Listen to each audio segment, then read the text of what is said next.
Hermanas, gloria al Señor que nos permite un día más de vida y poder compartir juntas la palabra del Señor, que es un alimento y un aliciente para nuestras vidas. Gracias al Señor que toman el tiempo también para poner la palabra del Señor en primer lugar. Hoy vamos a estar en el día 3 de la semana 4 y el tema general de la semana es corazones que se acercan al altar. Hoy vamos a ver, el tema de hoy es ofrendas aceptables.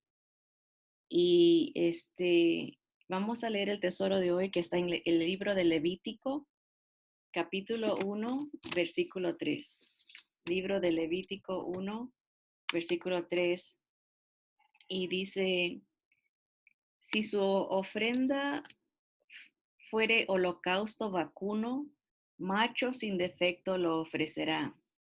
De su voluntad lo ofrecerá a la puerta del tabernáculo de reunión delante de Jehová.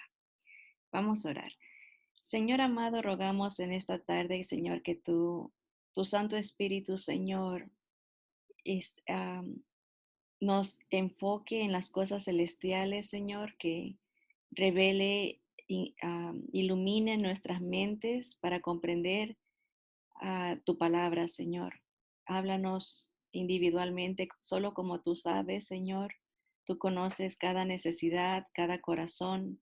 Rogamos que nuestros corazones, Señor, sean esos altares donde, Señor, se ofrecen ofrendas voluntarias de amor, ofrendas de obediencia, ofrendas de sacrificio vivo, como decía Pablo, agradable, es esa entrega para tu gloria, Señor. Gracias por este tiempo hermoso que nos das, Señor. Rogamos que tu palabra cumpla el propósito para lo que la has mandado. Esto pedimos en el nombre de Jesús. Amén, amén. Bien, el día 2, el día de la clase anterior, estudiamos 4 elementos que posibilitaban el uso del altar de bronce para el servicio. Primero, obviamente, estaba la construcción del altar. Eso era lo que tenían que hacer primero. Segundo, la unción del altar, ¿verdad? Antes de poderlo usar tenían que santificarlo, consagrarlo, es la palabra, y había un proceso que el Señor había especificado que tenía que pasar el altar y todos los utensilios antes de ser usados. También vimos que para poder usarse el altar se tuvo que ordenar a los sacerdotes, empezando con Aarón y de ahí sus hijos, ¿no? Purificarlos, vestirlos de una manera especial. Y después de que hicieron todo eso, la construcción, la unción, la consagración y la ordenación de los sacerdotes, el Señor mostró su aprobación a través de mandando fuego que consumió el, el sacrificio, ¿verdad? Era una confirmación de aceptación. Cuando el Señor se manifestaba su gloria, era siempre confirmando la aceptación del sacrificio. Eso todo en figura y como una imagen, como una proyección a lo que el Señor haría con el sacrificio de Cristo, con su fuego, su ira que cayó sobre él, el Señor confirmaba que aceptaba el sacrificio y al manifestar su gloria a través de la resurrección, el Señor confirma nuevamente su complacencia, su agrado del sacrificio.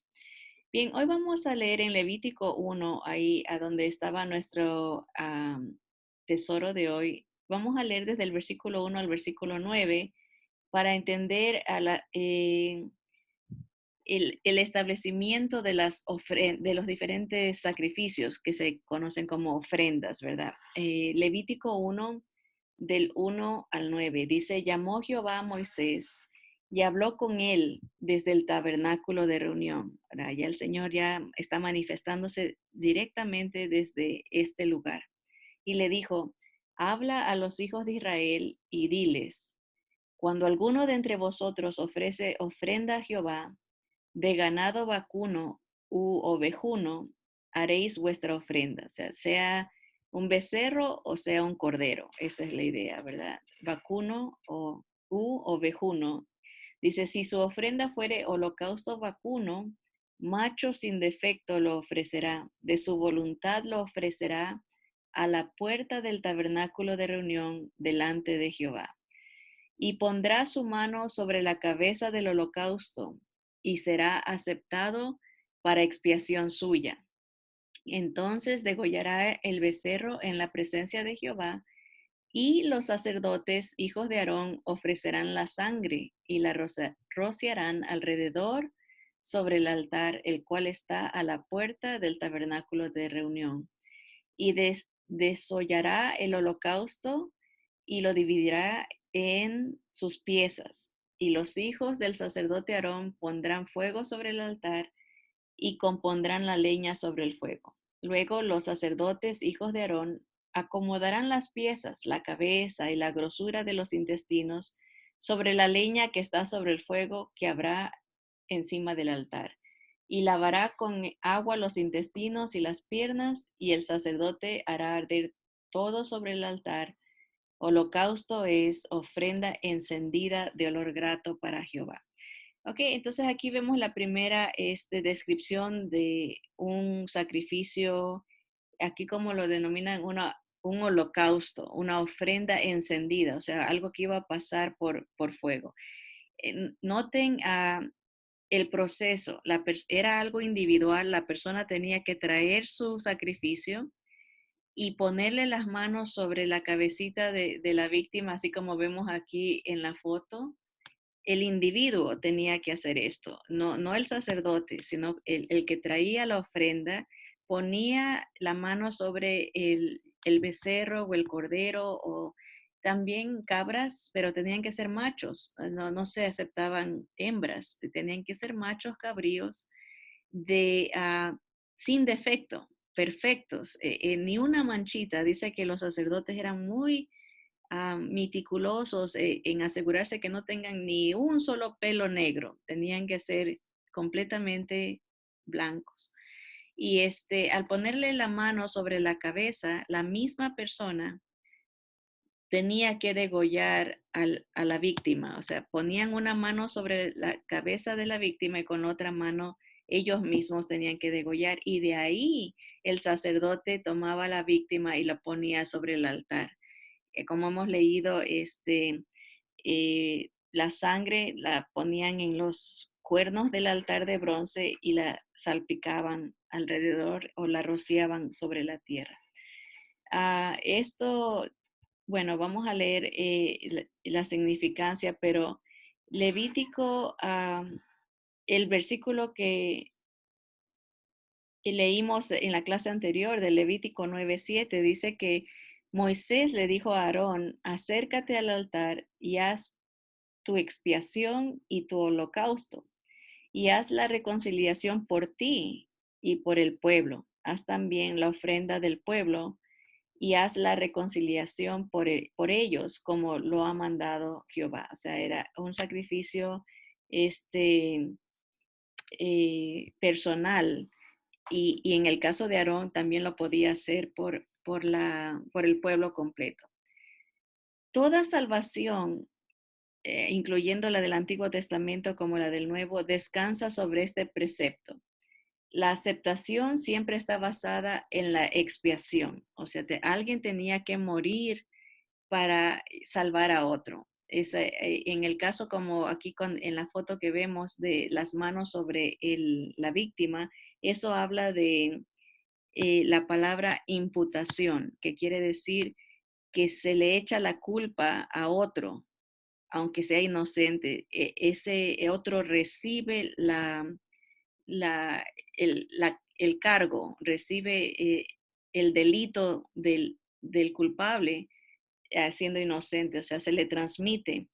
Y viceversa, en el caso de el inocente transmitía su inocencia al pecador, ¿verdad? Entonces ese era el precepto, ¿no? La aceptación siempre estaba basada en la expiación, o sea, en que alguien sufra eh, la muerte por culpa de otro.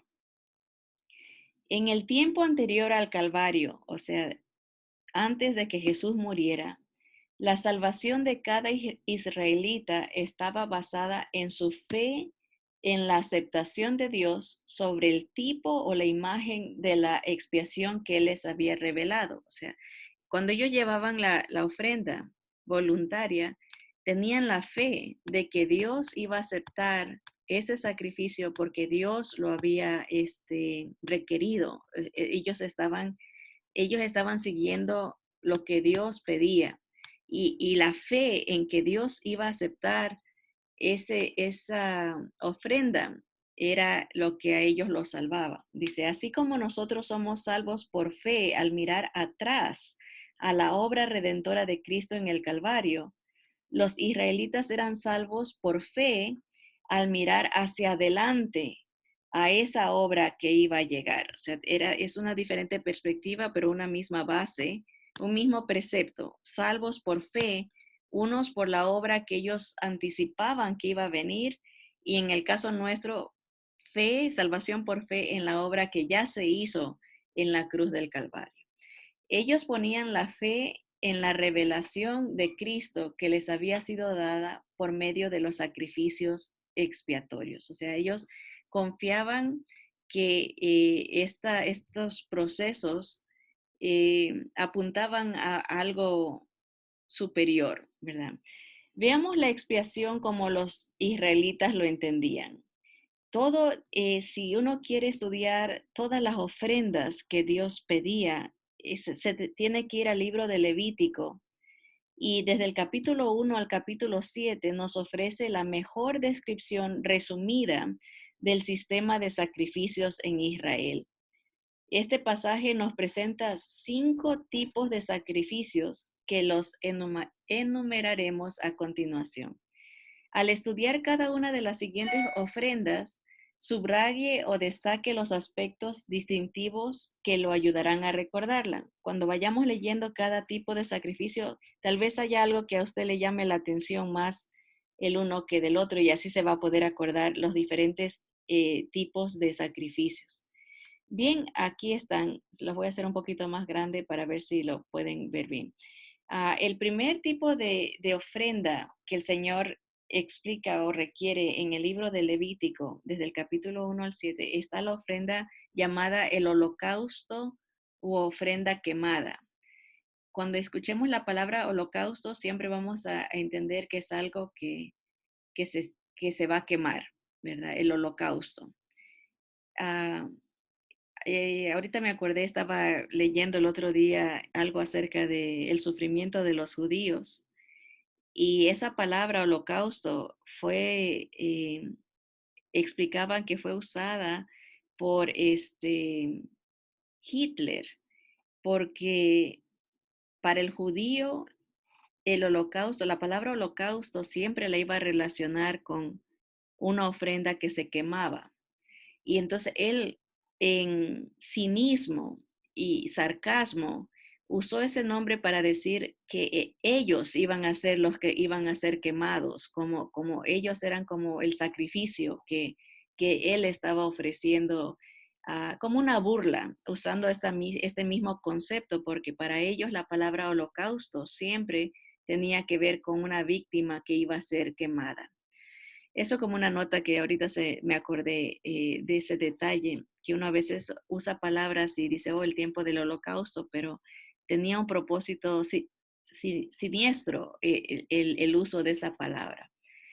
La otro tipo de ofrenda que el Señor describe en Levítico es la ofrenda de grano. Esto lo vamos a leer más adelante. Esta ofrenda no requería eh, fuego, tiene que ver con ofrendar granos, ¿verdad? O sea, algo de semillas. También estaba la ofrenda de paz, que vamos a explicar cuándo lo hacían, y la ofrenda por el pecado y la ofrenda por la culpa. Ahorita vamos a ver. Entonces, esas 5 son las que se describen en el libro de Levítico. Ahora, estos 5 sacrificios podían ser llevados a cabo individual o colectivamente. el sistema de sacrificios que Dios exigía de los israelitas tenía dos propósitos obvios. Debe haber un pago por el pecado y Dios tenía un plan de pagos. O sea, esa era la idea que Dios quería transmitir, que siempre que hay pecado tiene que haber un pago. Es una deuda. Cuando uno peca, está endeudado. La Biblia dice que la paga del pecado, o sea, la consecuencia como la ganancia, es como decir en inglés, se usa la palabra salario. El salario que uno recibe por pecar es la muerte. En español se usa la traducción y dice la paga, ¿verdad? Eso es lo que uno como pecador merece, la muerte espiritual, la muerte física y la muerte eterna, tres tipos de muertes. Pero al mismo tiempo, a través de estas ofrendas, el Señor está explicando y dando a entender que hay un plan de pago, que hay una posibilidad de pagar la deuda. Es bonito cuando, es como cuando uno le dan algo fiado, ¿verdad? Aquí en este país se usa mucho esto, el plan de pago, ¿no? Como algo, uno se endeuda, ¿no? Y entiende el concepto de que está bien, agarrar como una fianza, una finanza es la palabra, pero el Señor explicó este proceso a través de estos sacrificios, ¿no? Que la gente entienda, primero, que hay una deuda y segundo, que hay posibilidad de pagar la deuda. El holocausto, o sea, ahora vamos a estudiar o a leer un poquito, a especificar cada ofrenda, qué comprendía y qué enseñaba. El holocausto, número uno, el holocausto u ofrenda quemada. Se ofrecía por la noche y de mañana, o sea, podía llegar la persona a cualquier hora del día, en la mañana o en la noche, así como en el día de reposo, también los días sábados, en las fiestas anuales y otros días especiales. Este tipo de sacrificio abarcaba varios días y varios horarios. La ofrenda podía consistir en un toro joven, un carnero, un cordero, un palomino o paloma, pero debía ser un ejemplar perfecto. Todo animal se quemaba en el altar. La ofrenda al parecer variaba según el poder adquisitivo del oferente, o sea, del que lo ofrecía. El Señor ponía dentro de esta ofrenda, tomaba en consideración el trasfondo económico del que la ofrecía. O sea, no era una sola ofrenda para todos. El que podía dar algo grande porque tenía dinero, por facultades, podía dar un toro joven o un becerro grande, ¿no? Pero si alguien era súper pobre, podía llevar una palomita, pero tenía que ser una paloma blanca, completamente perfecta. Y así el Señor aceptaba de los dos, para los dos era considerado un sacrificio, un holocausto, una ofrenda quemada. Esa era la primera. La segunda, la ofrenda del grano. Esta era la única ofrenda que no implicaba derramamiento de sangre. Más bien se ofrecía de la cosecha y estaba compuesta por fina harina combinada con aceite, incienso y sal. Se hacía esa mezcla, ¿verdad? Y se la mecía el sacerdote la mecía delante del Señor, o sea, la columpiaba como una ofrenda para Dios. También se podía cocer en forma de tortas, aunque no podía utilizarse levadura. La levadura siempre es un tipo del pecado. Entonces, una torta sin levadura era considerada una ofrenda santa, una ofrenda perfecta.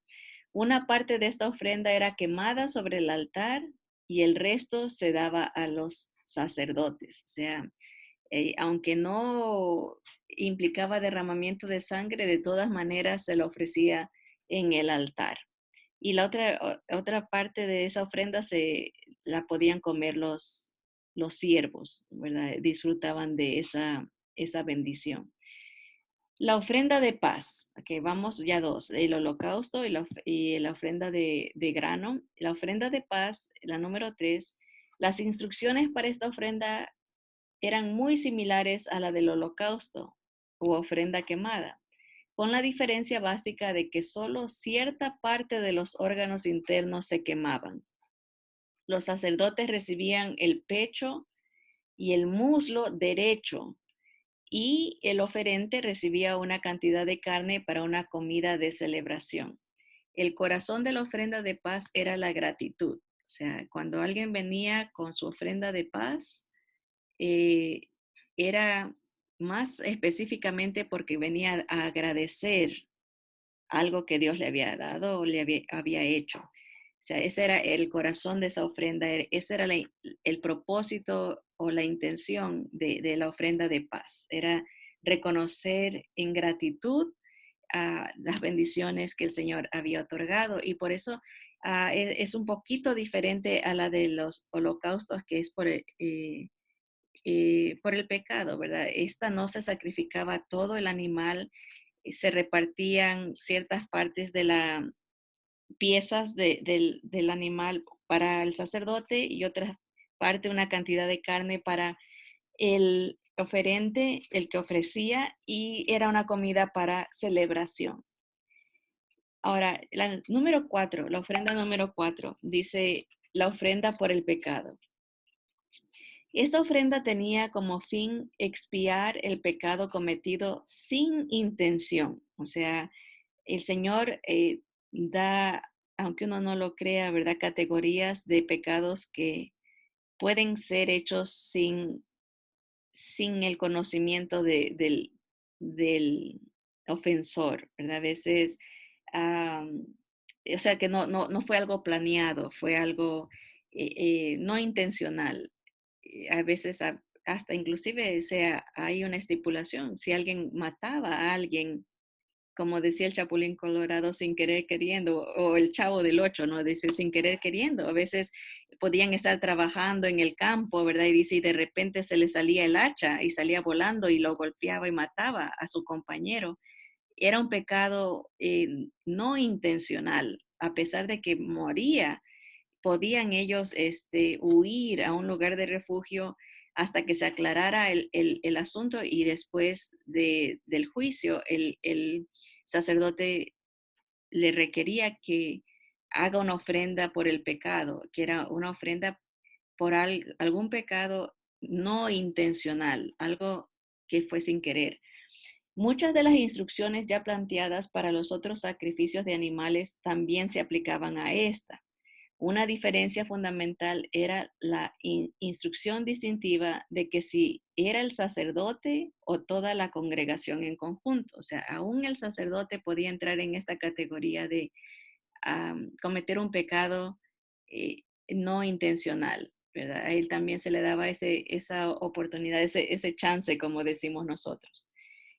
También si era la comunidad, digamos que dice, todo el conjunto de la congregación hicieron algo que fue no malintencionado, podían ofrecer esta ofrenda por el pecado. En estos casos, ya sea que por la congregación o por el sacerdote, la sangre se rociaba 7 veces delante del velo del santuario. Todavía no hemos llegado hasta allá, apenas estamos en el altar de bronce que está a la entrada, pero para este tipo de ofensa tenía que salpicarse 7 veces sangre en el velo del santuario, o sea, ya en el lugar santísimo. Bueno, sería en el lugar santo, antes del lugar santísimo.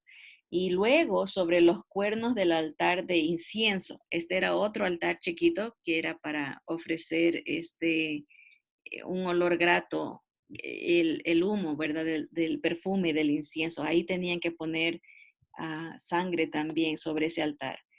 Solo ciertos órganos internos se ofrecían y el resto del animal se quemaba fuera del campamento. O sea, era ah, otro tipo de ofrenda, ¿verdad? Dependiendo el pecado, o sea, dependiendo la situación y las circunstancias.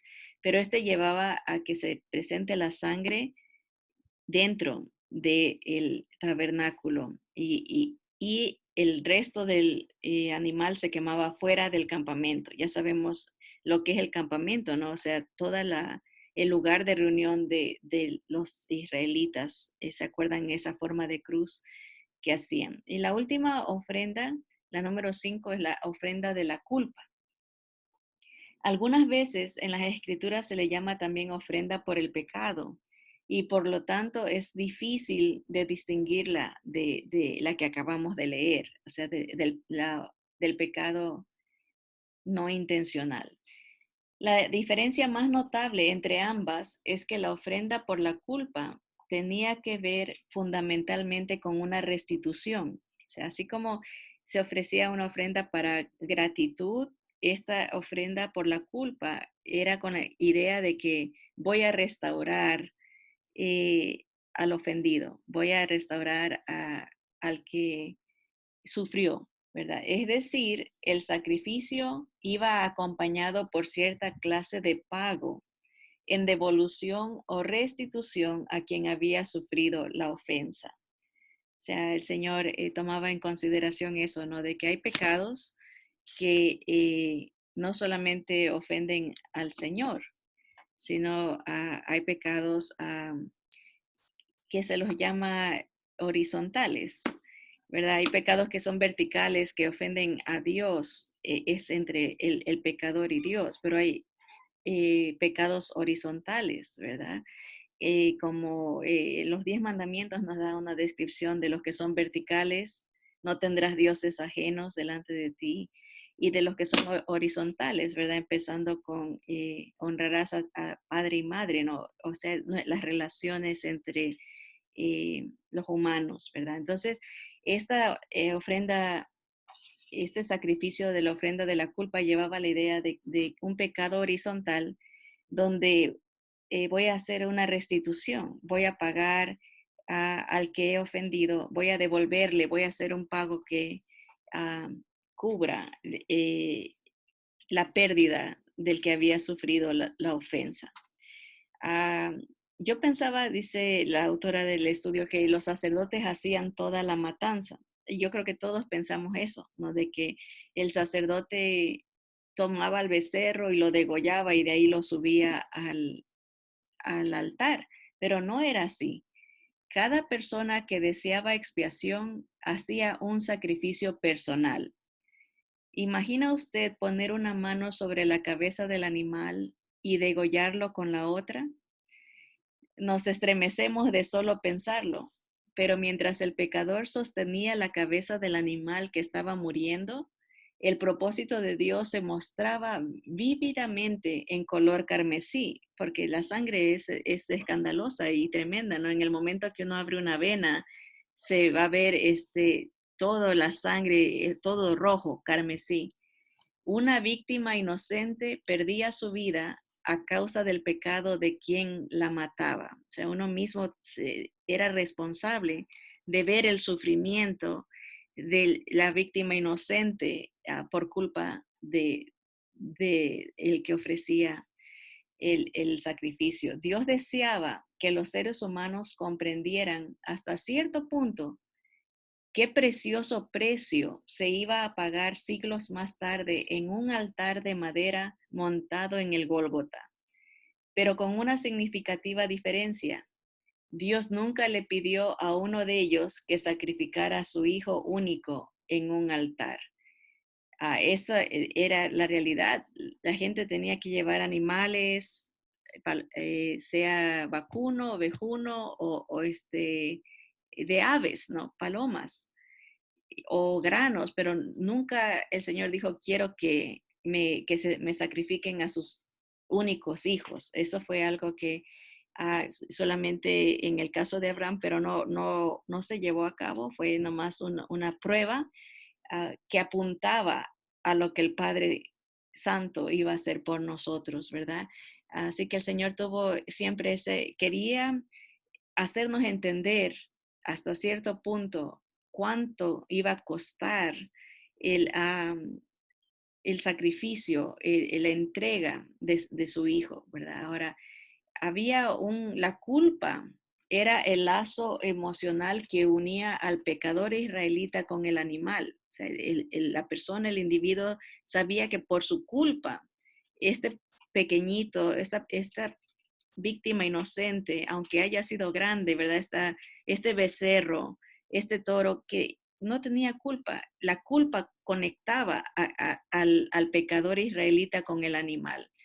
Pero en el caso de Dios, un amor inexpresable era el lazo emocional entre Dios y su Hijo. O sea, ese amor que nadie, nunca podremos comprender, la intensidad con que el Padre amaba al Hijo.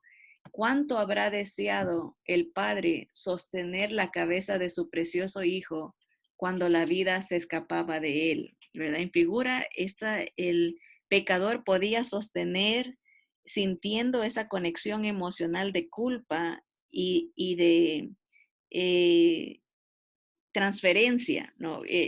La inocencia me viene a mí y yo te paso mi culpa. Pero en el caso del padre, el padre se tuvo que aguantar el dolor, tuvo que aguantarse el deseo de rescatar a su hijo o de sostenerle la cabeza mientras está muriendo, ¿verdad? Era una tremenda demostración de poder, de templanza, ¿no? De un control. Dios tuvo que guardar silencio hasta que todo sea cumplido, ¿verdad? Era difícil para los dos, tanto para padre como hijo, soportar todo este proceso, ¿verdad?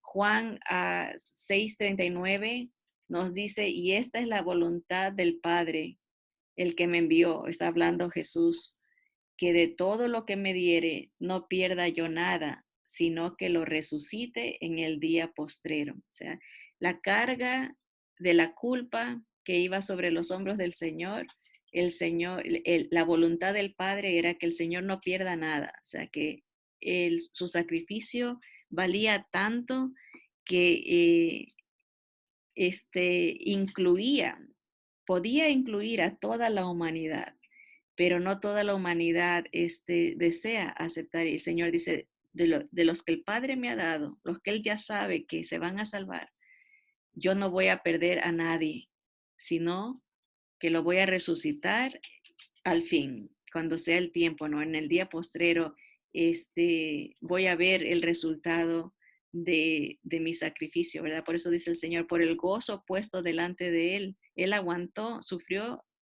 la cruz, sufrió hasta la muerte y muerte de cruz, por ese gozo de ver a todos los que Él uh, pudo rescatar, a todos los que Él pudo representar en ese sacrificio perfecto que Él hizo.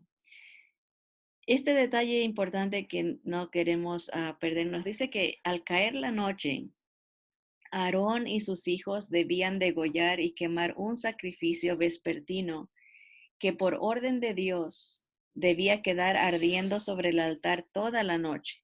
Toda la noche, este era el último sacrificio que los sacerdotes, Aarón y sus hijos, tenían que hacer y dejarlo prendido por toda la noche. A la mañana siguiente debían levantarse temprano y esperar que la última ceniza, perdón, y a la espera, le voy a aumentar aquí, y a la espera que la última de las cenizas cayeran del altar de bronce. Las cenizas invariablemente caían al amanecer, o sea, se consumía el sacrificio. Imagínense qué tremendo fuego sería para poder hacerlo ceniza durante la noche. La última ceniza del animal iba a caer en la mañana. Dice, y la antigua historia hebrea registra que en el momento en que caía la última ceniza, los sacerdotes hacían sonar las trompetas en son de celebración, gritando, consumado es, y se oían las trompetas, cayó la última el sacrificio había sido completo, ¿verdad? La paga había sido hecho completa. Eso es lo que quiere decir consumado es. Juan 19:30 nos registra que el Señor en la cruz, cuando hubo tomado el vinagre, dijo, consumado es. Esa es la palabra griega tetelestai, o se escribe tetelestai. Dice, y habiendo inclinado la cabeza, entregó el espíritu. El sacrificio perfecto declara en voz alta, ¿no? La paga ha sido completada. Ya no hay nada más que añadir, no hay nada, el sacrificio perfecto del Cordero de Dios moría para salvarnos, moría para rescatarnos, moría para darnos de su vida, darnos de su ser, de su espíritu y poder resucitarnos el día postrero. Vamos a darle gracias al Señor y vamos a orar juntos. Señor bendito, te damos gracias porque tu palabra es tan hermosa, tan clara. Señor, tu espíritu nos revela a nuestro espíritu, Señor, cuántas veces, Señor, tú has tratado de explicar tu plan, tratado de explicar tu amor, Señor, a través de todas estas figuras que nos has enseñado. Señor, gracias porque tú eres justo, Señor, y misericordioso con nosotros. No nos das lo que nos merecemos, Señor. Y justo porque alguien tiene que morir, y ese alguien, Señor, fuiste tú mismo encarnado, Señor. Te damos gracias por el sacrificio perfecto de nuestro amado Señor, el Cordero tuyo, el ungido, el Cristo, que quita el pecado del mundo, Señor. Gracias porque Él sufre, Señor, por nuestra culpa, Señor. Reconocemos que en Él todos estos sacrificios eran consumados, tanto el de la culpa, el del pecado, el de la gratitud, el de, Señor, la paz, el sacrificio perfecto, el holocausto, la víctima sufriendo el fuego de la ira tuya, Señor, para que nosotros no la suframos. Te damos gracias, Señor, porque nos hiciste nacer en un tiempo después de tu cumplimiento, Señor. Padre Santo, donde podemos ver tu fidelidad, ver tu palabra encarnada, Señor, cumpliendo todo lo que tú requerías, Señor. Te bendecimos por tu gran amor, bendecimos tu misericordia y gracia sobre cada uno de nosotros, Señor. Gracias, Padre, porque tú diste el pago completo por nuestras almas, Señor. Diste la restitución, diste lo que se requería para que nosotros seamos libres, Señor. Consumado es, hecho está, la paga está hecha completa. Gracias, Señor, en el nombre bendito de Jesús, nuestro amado. Amén. Amén.